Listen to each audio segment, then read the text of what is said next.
A lejohet të puthen gratë kur takohen? Nëse do lejohet grave të puthen kur takohen, do i lejohet edhe burrave. Dhe menon nëse puthen burrat se çfarë ndodhet. Nuk ka argument që puthen as burrat e as gratë.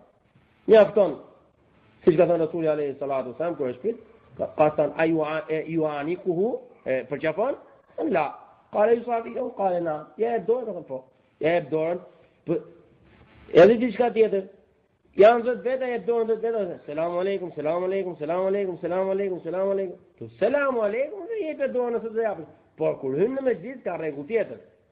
Kur hyn në mezhlisin e dijes, ulesh aty ku është përfunduar mezhlisi, pa selam, pa kelam, pa dhënë dorë, pa asgjë. Ulesh dëgjon mezhlisin.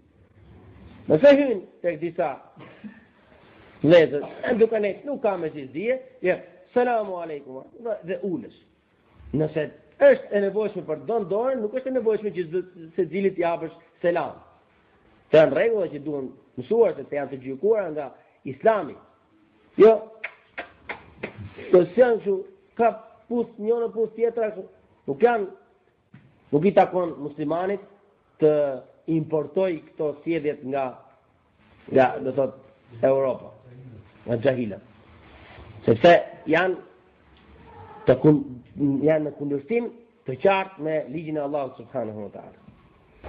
Por se është e dobishme të sqarohet të gjëra si mos i ngeli qefi ndonjë gruaje se është në puthi apo në i burri, apo ky çerdi që dha selam fare, po kështu sepse kështu është.